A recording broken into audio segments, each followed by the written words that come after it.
Oi, Thiago, que prazer enorme te reencontrar agora na frente das câmeras, né? Porque eu já participei de várias lives em que o Thiago está lá nos bastidores, nos dando apoio técnico. Então, primeiro eu quero agradecer a todas as pessoas envolvidas, engajadas nesse projeto tão importante, tão relevante que é o Conexão Científica. Eu já sou fã, já vou seguir todas as páginas e todos os canais.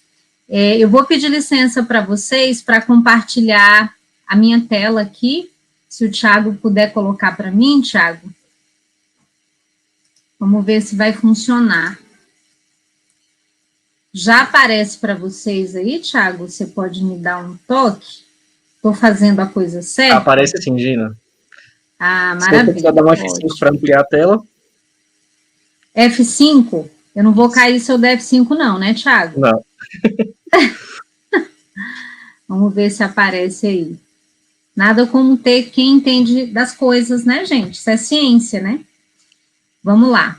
Então, aqui eu estou olhando no YouTube pelo meu celular, Thiago, e aparece para mim os slides que eu vou mostrar à frente expostos. Eu queria deixar só o slide central. Como é que eu faço? Foi por isso o F5. Você tá vendo na barrinha de baixo aí? Tem 4 íconezinhos. O último é como se fosse uma tela de projeção. Perto da barrinha que você aumenta o tamanho. Peraí. Bem abaixo. Se você clicar nessa aqui, parece a barrinha de projeção aí. Eu vou voltar, Thiago. Peraí, vamos ver se vai dar certo agora. Eu vou interromper, vou parar e vou recomeçar. Pode ser assim, para ver se dá certo? Claro. Vamos lá. Janela do aplicativo, compartilhar a apresentação dos slides do começo. E aí, vamos ver se vai funcionar. Você vai me orientando? Porque eu estou meio às cegas aqui. Tenta apertar o F5 agora para a gente ver se amplia. F5. Dei aqui o F5. Vamos ver. F5. Não tá indo. Aí na sua tela, ó, bem embaixo mesmo, vai ter comentários, um íconezinho que tá escurecido e 3 pro lado. Você tá vendo? No PowerPoint. No PowerPoint. Aí eu tenho que dar ESC. Ó, aí vai lá no último íconezinho que parece uma telinha que você pode projetar. Peraí. Isso aí. Último ícone que parece, aí tá a apresentação. É alguma coisa no seu computador, vamos ter que seguir assim mesmo, Gina. Mas pelo menos tá aparecendo o slide agora? Tá sim, a gente tá vendo o slide sim. Então vamos, senão a gente já perdemos 2 minutinhos nessa brincadeira aí, né? Vamos embora. Então vamos lá, ó. O tema da nossa conversa é esse, né? Como tá passando o slide, Thiago? Ou ficou parado no primeiro? Tá passando. Ficou parado no primeiro. Pode continuar? Tá, estamos no projeto Mulheres Inspiradoras. Ótimo, então vamos lá. Continuando, então. Olha aqui. Eu tô vendo que o slide está parado, gente. Para mim não tá passando para vocês? Poxa vida. Vou fazer mais uma tentativa. Eu acho que vai ser melhor se eu compartilhar a tela inteira. E colocar o slide na tela. Vamos ver se funciona agora, Thiago? Agora tá até com animação, Gina. Oi? Tem até a animação agora da tela subindo. Tem? Ótimo. Pronto, já passou o slide pra gente aqui. Ótimo, agora sim. Vamos lá. Então, tema: por que e como uma educação antissexista pode nos ajudar a promover um mundo mais justo, né? E eu queria fazer um combinado aqui com vocês. Eu devo fazer uma fala de 25 minutos, mas eu não acredito em formação como entrega de conteúdo. Então, eu quero convidar todo mundo, ó. Para mim, estão aparecendo 115 pessoas, mas eu acho que tem bem mais, né? Então, eu queria convidar vocês a participarem, tá? Mandarem dúvidas, perguntas. Em alguns momentos, eu vou provocar vocês a participarem mesmo, para a gente construir esse momento juntos. E aí, como eu acredito, né, que rio que esquece onde nasceu, morre, eu sempre começo a falar sobre educação antissexista, apresentando essas duas figuras importantíssimas para mim, que são seu Moisés e Dona Djanira, meu pai e minha mãe. A minha educação antissexista começou com eles. Nós éramos 6 filhos, 4 meninas e 2 meninos, e o meu pai e a minha mãe defendiam que todos nós tivéssemos garantido o direito à aprendizagem. Os dois migraram, ele do Ceará, ela de Minas Gerais, em busca de uma vida melhor aqui no Distrito Federal, e chegando aqui eles formaram essa família bonita, que é a nossa família. Eu sou essa que está ali atrás, entre as duas crianças, no nosso barraco que veio da Vila do Iapi. E aí vocês devem imaginar o desafio, né? Seu Moisés não era alfabetizado, Dona Djanira também só frequentou a escola adulta, cursou só até a quarta série. Ela dizia para a gente que na infância dela, no lugar de darem um livro ou um brinquedo, deram uma enxada para ela capinar a terra. Para sustentar a família, os dois precisavam ter muita fé, muita coragem e uma bicicleta, porque era em cima dessa bicicleta que o seu Moisés e a Dona Djanira rodavam as ruas de Brasília, a Dona Djanira dando suporte em casa e seu Moisés fazendo o trabalho de vendedor ambulante. Essa bebezinha na cadeirinha sou eu, aos 10 meses de nascida. Vocês estão me acompanhando aí, gente? Me deem um sinal no chat, me fala se vocês estão conseguindo me acompanhar, se está tudo certo. O último a falar aí foi o José Ricardo Abreu, não sei se o meu chat está atualizado. Eu gosto muito dessa imagem que aparece aí, ela é a foto que registra o nosso Natal mais incrível. Tudo certo, obrigada, Thiago. O nosso Natal mais incrível foi esse Natal que está registrado aí. Vocês conseguem me identificar nessa foto, gente? Vocês deduzem quem seja que está aí? Ó, se eu voltar aqui, nessa foto, é fácil me achar. Nessa daqui é só vocês procurarem a mais linda. Nessa daqui é só vocês procurarem a criança mais esperta. A única que está comendo no almoço de Natal especial. Os nossos desafios financeiros eram grandes, mas o meu pai nos incentivava fortemente a frequentar a escola. É assim que a gente começa a nossa iniciação científica, né? Valorizando a educação e entendendo que a escola é um espaço importante para a produção do conhecimento. Viviane, você que acabou de comentar aí, não sei se a Viviane é aluna ou professora, mas imagina que você encontrou essa criança aí na sala de aula, vocês todos. Olhando para essa criança, o que vocês imaginam sobre ela? Essa sou eu, aos 7 anos de idade, quando comecei a frequentar a escola. Meu pai, que era um homem não alfabetizado, ele dizia para mim assim: minha filha, no dia que você entrar na escola, você vence tudo, você ganha o mundo e ninguém te segura. Então, gente, quando falava de escola para mim, eu me imaginava ganhando superpoderes. Eu imaginava que eu ia atravessar um portal mágico e aprender a ler e escrever, e quando isso acontecesse, eu ia virar uma super-heroína. Então, imaginem a alegria que eu estava, né, de entrar na escola. Na véspera do meu primeiro dia de aula, eu nem dormia de tão ansiosa que eu estava. Agora, olhem aqui essa segunda foto que registra o meu segundo ano de escolarização. Vocês percebem a mesma expressão? O mesmo rosto? Acho que tem um pouco de diferença, né? Então, na segunda série, no meu segundo ano de escolaridade, eu já tinha descoberto que a escola não era esse paraíso, né, sobre o qual as pessoas falavam. E eu fui acalentando o sonho de ser invisível para sobreviver às violências que eu sofria na escola.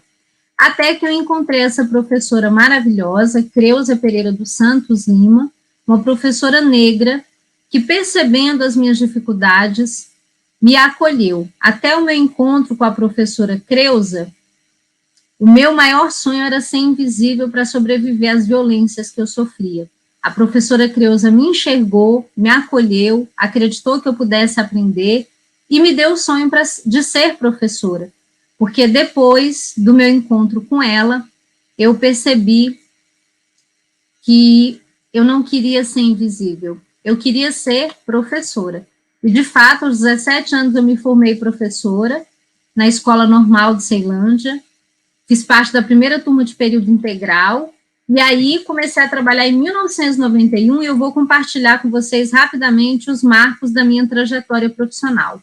De 91 a 2000 eu trabalhei com estudantes da educação infantil e em 2003 eu comecei a trabalhar com adolescentes, que eu acho que deve ser parte da audiência que está acompanhando a gente aqui. Quando eu comecei a trabalhar com adolescentes, eu tomei um susto, gente, porque eu descobri que os adolescentes não gostavam do que a escola propunha. Eles resistiam, eu tentava dar aula e eu não conseguia, a sala de aula era o caos. E aí eu tive uma depressão muito séria, e a origem dessa depressão foi porque eu queria que o meu trabalho tivesse sentido. Eu escolhi ser professora para que eu pudesse ajudar os alunos a aprenderem. Quando eles não aprendiam, isso doía muito. Naquela época eu pensei em desistir, mas no lugar de desistir, eu fui fortalecer a minha formação. Eu fui estudar para responder essa pergunta. Por que que o jovem vira as costas para a escola? Eu descobri que o jovem vira as costas para a escola porque, primeiro, a escola vira as costas para eles. Nós temos insistido no modelo educacional ultrapassado, obsoleto, aquele modelo que Paulo Freire chama de educação bancária, onde o aluno é visto como um depósito, onde a gente insere tarefas e o professor é reduzido a burocrata do currículo. Eu percebi que eu precisava ressignificar a minha prática, mas eu percebi também que quem mais me daria respostas seriam os meus alunos. E eu passei a ouvir os meus alunos. E ouvindo dos meus alunos, eles me disseram uma coisa muito engraçada. Eles disseram assim: professora, que paia, você não tem Orkut? Isso na época do Orkut ainda, hein, gente? Imagina, tem gente aqui que nem sabe que é Orkut, né? Eu acho que a própria Ana Gabriela, que é super jovem, talvez não tenha conhecido o Orkut. O Orkut é o avô de todas as redes sociais, né? Eu comecei a usar o Orkut e todas as outras redes sociais que vieram depois como ferramenta pedagógica para me aproximar dos meus alunos. E usando o Orkut, eu deparei com um vídeo produzido e postado por uma menina de 13 anos, que era minha aluna no 6º ano, e que se apresentava dançando de maneira muito erotizada. No vídeo, aquela menina fazia uma coreografia que tinha um apelo muito erótico, usava uma roupa que expunha o corpo dela e escolheu para dançar uma música que desqualificava as mulheres. O nome desse comportamento é sexting, está relacionado ao fato de que com as redes sociais as pessoas passaram a exercer a sua sexualidade ali também. Mas tem um outro detalhe. A pergunta é por que as meninas muitas vezes incorrem nesses comportamentos? E aí, para pensar sobre isso, a gente tem que falar sobre um conceito chamado tecnologias de gênero. E a gente precisa refletir sobre o fato de que as nossas emoções, o que nós sentimos, pensamos, a maneira como nós nos enxergamos, os sonhos que nós temos, tudo isso é definido pela cultura. As tecnologias de gênero são modos simbólicos que fazem parte da nossa cultura e que definem roteiros, papéis, performances, espaços diferentes para homens e mulheres. Vou trazer alguns exemplos para vocês de tecnologias de gênero. Se a gente fizer uma pesquisa rápida no Google, por brinquedos de meninas, a gente vai chegar a fogõezinhos, boneca, panelinha. Por outro lado, se a gente pesquisar brinquedo para menina, a gente vai encontrar brinquedos que reportam a super-heróis, a explorar o mundo, o espaço público, a ser cientista, a ser arquiteto, engenheiro. Ali você já começa a estabelecer diferenças de gênero entre meninos e meninas. Mas passa também pelos contos de fadas. Vocês já viram como nos contos de fadas a gente tem representações de princesas, doces, frágeis, que não são protagonistas das suas histórias e que dependem de um príncipe para trazer sentido à sua existência. Algumas dessas tecnologias de gênero são pedagogias afetivas, ou seja, elas trabalham para educar as nossas emoções. E nós, mulheres, somos educadas, muitas vezes, para naturalizar o fato de que nós precisamos nos contentar com o espaço doméstico, com os espaços subalternos e até com relações abusivas. Se vocês olharem para a história da Bela e a Fera, a gente tem uma romantização de uma relação abusiva. A gente tem a representação de uma fera agressiva, violenta, que depende do amor de uma princesa para se tornar um príncipe. E a gente sabe que na vida real, a chance de um homem abusivo se tornar príncipe graças ao amor de uma mulher é muito, muito remota essa possibilidade. A chance maior é de que ela seja morta por esse homem, né? E aí eu trago aqui também o exemplo da Pequena Sereia. Se a gente parar para pensar no que é a Pequena Sereia, é a história de uma princesa corajosa, desbravadora, que quer explorar os 7 mares até que ela encontra o amor. E para viver esse amor, ela vai ter que abrir mão da sua essência. Ela tem que deixar de ser sereia. E, inclusive, um trecho da música da Pequena Sereia diz assim, olha, o homem abomina a tagarela, garota caladinha, ele adora. Se a mulher fica falando o dia inteiro e fofocando, o homem se zanga, diz adeus e vai embora. Não vá jogar a conversa fora, que os homens fazem tudo para evitar. Sabe quem é a mais querida? É a garota retraída e só as bem quietinhas vão casar. Então, a nossa cultura tem modos simbólicos como esses aqui, música, filme, brinquedo, novela, desenho animado, que educa a emoção das meninas para que elas se sintam inferiores, incapazes e acreditem que o único espaço que elas podem ocupar é o espaço doméstico. Já os meninos são educados para ocupar o espaço público, né, para dominar o mundo, para serem super-heróis. Agora, isso também passa por outras tecnologias de gênero, né? Por que aquela minha aluna de 13 anos produziu e postou aquele vídeo? Porque na nossa cultura, se a gente for parar para pensar nas mulheres que a cultura valoriza, está muito associado às mulheres que performam a partir desse lugar da objetificação sexual. Eu trouxe aqui, por exemplo, as mulheres que formaram o meu imaginário quando eu era criança e adolescente. Quais eram as mulheres que eram colocadas como referência para nos inspirarem? A Chacretes, a Gretchen, a Tiazinha, a Feiticeira. E claro que as mulheres têm o direito de exercer a sua sexualidade como elas desejarem. O problema é quando você está numa cultura que diz que esse é o único papel da mulher. E quando eu reduzo uma mulher ao processo de objetificação sexual, eu limito essa mulher, eu desumanizo essa mulher, e eu digo para as meninas que a única coisa com a qual elas podem sonhar é com o casamento. Porque é isso que a cultura faz. Se a gente parar para pensar em outros modos simbólicos da nossa cultura, a gente vai perceber que nós, mulheres, somos educadas desde a primeira infância para acreditar que casamento é o maior sonho que a gente pode realizar, e os homens são educados para acreditar que casamento para eles é tortura. Por que isso acontece? Porque nós, mulheres, somos educadas para amar os homens. E os homens são educados para amar tudo, as suas carreiras, os seus estudos, o futebol com os amigos, né?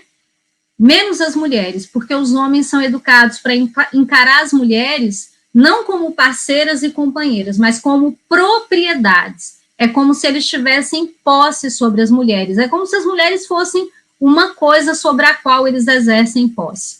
Se a gente olhar, eu trago aqui, por exemplo, os filmes da Julia Roberts, né, que é uma grande referência de Hollywood. Quase todas as comédias românticas trazem essa representação da mulher em busca do amor. E não é que nós não possamos amar, tá, gente? Eu sou casada com o amor da minha vida, tenho filhos, mas o que a cultura ensina para nós é que a gente deve colocar toda a nossa energia, tempo, talento, recursos nesse único projeto que é o casamento. Quando a cultura diz o contrário para os homens, que eles devem se dedicar à política, à ciência, à carreira, ao lazer, aos amigos e menos à família. É isso que gera essa grande disparidade, né? Nas falas anteriores, as meninas mostraram como a gente tem uma representação no imaginário coletivo de que cientista é só homem branco, porque é isso que a cultura faz, né? Ela educa os homens para ocuparem os espaços de poder e de prestígio e educa as mulheres para ocuparem aqueles espaços que, pela própria cultura, são considerados subalternos. Qual é o impacto disso? Eu recomendo a esse grupo de pesquisa e ao projeto a leitura do relatório do UNFPA. Foi um relatório que foi lançado em 2016 e que mostra que na maior parte dos lugares no mundo, quando uma menina completa 10 anos de idade, ela deixa de ser vista pela cultura como pessoa e passa a ser vista como objeto a ser explorado. Inclusive, essa segunda menina que aparece na terceira fileira, de cabelo cacheado e camisa branca, camiseta preta, ela se chama Samantha, é uma brasiliense, na verdade, uma ceilandense, estudante da Escola Classe 64, que participou desse estudo. Então, imagine, se nós estamos dentro de uma cultura que diz para as meninas o tempo todo que a única coisa com a qual elas podem sonhar é em ser princesas, para serem escolhidas por um homem para casar e depois ter filhos, a gente contribui para que as meninas abandonem a escola, não enxerguem na educação projetos de vida e não vislumbrem outras possibilidades identitárias para si mesmas. Então, promover uma educação antissexista é promover uma educação que amplie os horizontes e ofereça outras possibilidades identitárias para as meninas. Mas é preciso lembrar, gente, que gênero é uma categoria relacional. Então, não dá para dizer sobre o que significa ser mulher numa cultura machista sem pensar no que significa ser homem. E a gente tem que lembrar que essa cultura sexista produz masculinidades hegemônicas, que são aquelas a partir das quais, né, no Brasil, por exemplo, gente, ser homem está relacionado a embrutecer consigo mesmo, embrutecer com o mundo. Quanto mais bebe, quanto mais você bebe, mais macho você é, né? A cultura brasileira diz que quem faz trabalho doméstico é menos homem, quem ultrapassa os limites de velocidade prova que é macho mesmo, quem passa o rodo geral é bem machão, ou seja, essas masculinidades hegemônicas educam os homens para comportamentos tóxicos para eles mesmos e para a sociedade. Qual o resultado disso? Nós temos um país campeão de violência contra a mulher. No Brasil, a cada hora e meia, uma mulher é morta pelo simples fato de ser mulher.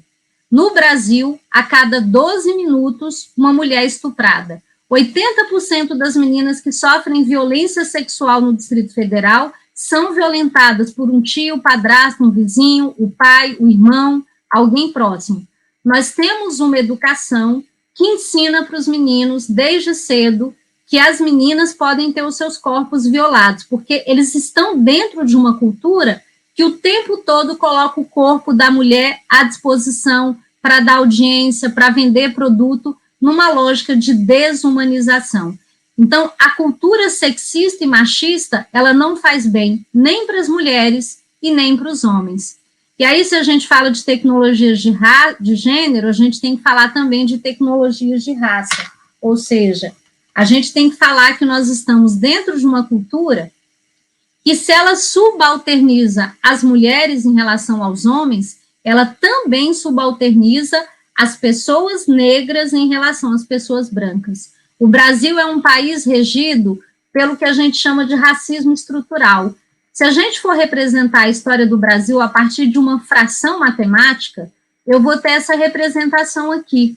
Se eu separar, né, dividir a história do Brasil em 5 partes iguais, os 4 retângulos azuis representam um período em que o Brasil foi um país que traficou, torturou, explorou e matou pessoas negras. O Brasil deixou de ser um país escravocrata há pouco mais de 130 anos.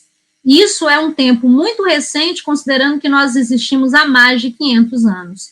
E o mais grave é que depois que o Brasil explorou, torturou, matou pessoas negras, formou as suas riquezas e o seu patrimônio a partir da exploração dessas pessoas, ele cria o que a gente chama de racismo estrutural.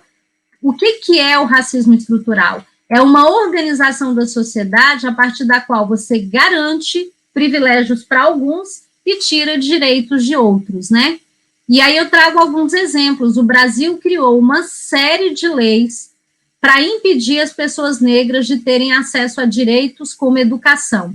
O Brasil teve leis para proibir pessoas negras de frequentarem escola, de terem acesso à terra para plantar, para dificultar o acesso à liberdade.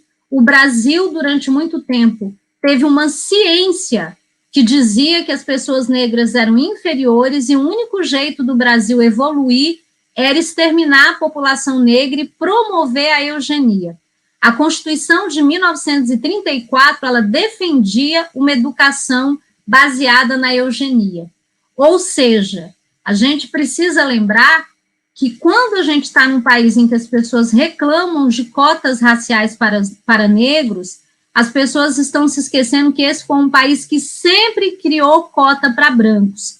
Eu trago um exemplo aqui, o decreto 528, de 28 de junho de 1890, garantia para pessoas brancas que migrassem para o Brasil que elas receberiam terras para plantar, dinheiro, mantimento e infraestrutura. Mas a lei deixa muito claro que se as pessoas fossem negras, não brancas, indígenas, esse direito não seria estendido a ela.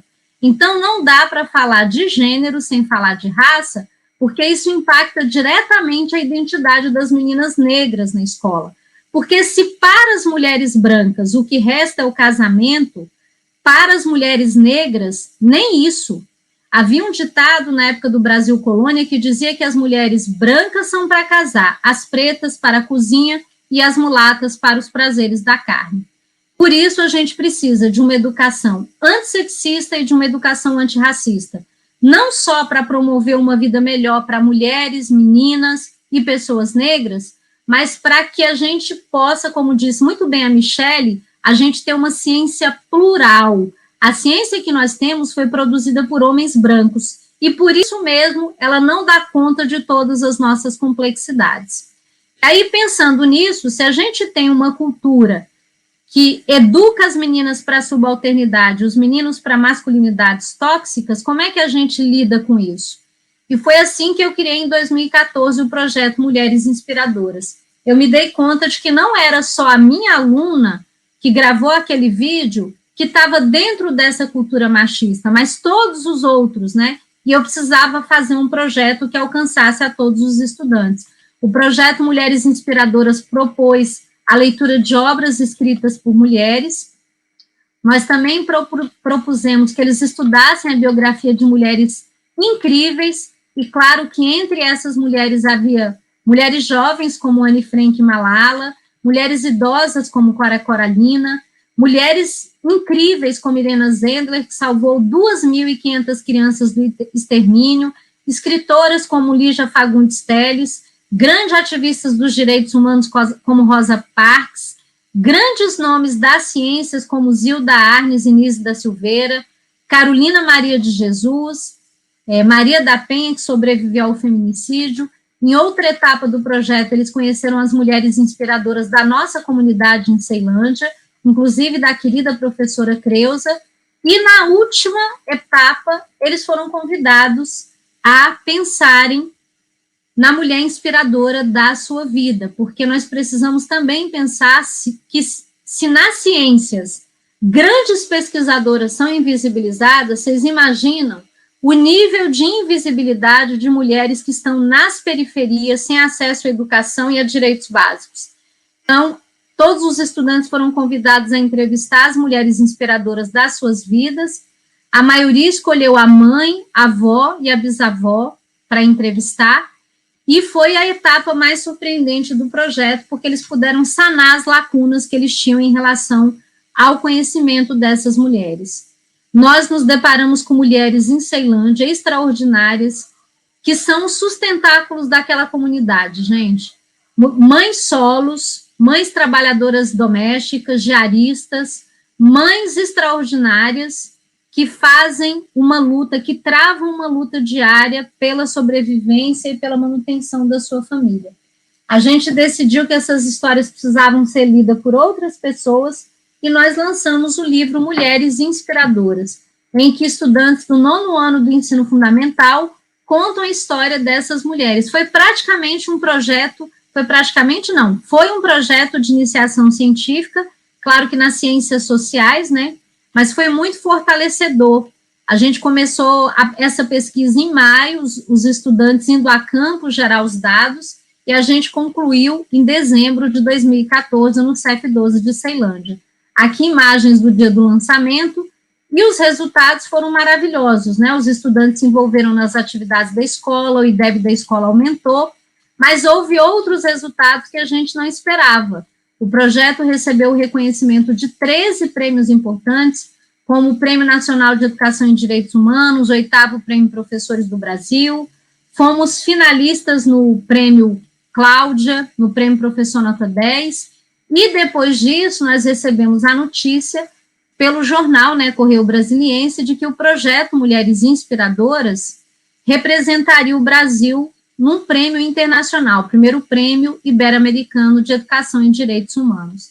Lá fomos nós, né, com a nossa bandeira do Brasil, representar o nosso país, muito orgulhosos de dizer que nós somos um país que valoriza a educação, a ciência, a pesquisa, os direitos humanos, e a gente concorreu com 18 projetos. Para nossa surpresa, conquistamos o primeiríssimo lugar, levamos $20 mil para a escola. Essa cara que eu fiz aí nessa foto é a cara de quem não estava acreditando, porque para nós, só o fato da gente ir para Lima, Peru, já era algo maravilhoso. E depois disso, o projeto ganhou visibilidade, e hoje, ele, depois de um acordo de cooperação internacional entre o governo de Brasília, pelo qual nós somos muito gratos, né, o governo de Brasília, a CAF, nós fizemos um projeto piloto em 2017, e hoje o projeto, depois de ser experimentado, avaliado pela Universidade de Brasília, nós já temos 3 dissertações de mestrado defendidas, uma tese de doutorado defendida, 2 teses a caminho de serem defendidas esse ano, que mostraram os impactos positivos do projeto na aprendizagem e no desenvolvimento dos estudantes. Mas a gente também considera um resultado valioso poder ter estado nas mídias hegemônicas falando sobre o fato de que é possível uma outra escola, é possível uma outra sociedade, né? É possível uma educação onde todos aprendam, onde todos se sintam incluídos e onde todos possam ter o direito de ser quem são. E aí eu queria encerrar minha apresentação com essa imagem aqui, que para mim é uma imagem que representa o poder da ciência, da educação e do encontro, né? Como disse muito bem a Michele no início, não dá para falar de conexão científica sem falar de conexão afetiva. E essa que está aí na foto, vocês devem se lembrar quem é a minha querida professora Creuza, né? Que me inspirou a ser professora, que disse para mim que ocupar o lugar de professora era algo com o qual eu poderia sonhar. 34 anos depois, eu reencontrei a professora Creuza, e eu fiz para ela uma pergunta que eu trazia guardada no meu coração há muitos anos. Por que a professora Creuza, apesar de todos os meus esforços para ser invisível, por que ela tinha me enxergado? Essa foto é do dia do lançamento do livro, quando ela chegou com esse buquê de rosas maravilhoso para me dar, e eu fiz essa pergunta para ela, né, professora, você olhava para mim e enxergava essa criança silenciosa, assustada, sempre na expectativa de um safanão e de um xingamento, e ela disse para mim, eu não via nada disso, eu só via uma criança que queria aprender. E ali a professora Creuza me ensinou uma lição muito importante, educação, ciência. Quando ela chega na escola, né, quando elas chegam na escola, tanto a educação quanto a ciência, elas precisam preservar a capacidade de olhar para cada criança, para cada adolescente, para cada educador, no que eles têm de força e de potência. É verdade que na periferia falta muita coisa, muitas vezes falta saneamento básico, falta apoio do Estado, falta infraestrutura, mas sobra vontade de resistir, de transformar, de ressignificar. Então, que o projeto Conexão Científica, que já é um projeto tão exitoso, preserve essa capacidade que ele traz na sua origem, de olhar para os estudantes da escola pública e enxergar neles grandes cientistas e grandes pesquisadores. Muito obrigada pela paciência de vocês, eu acabei passando aí alguns minutos.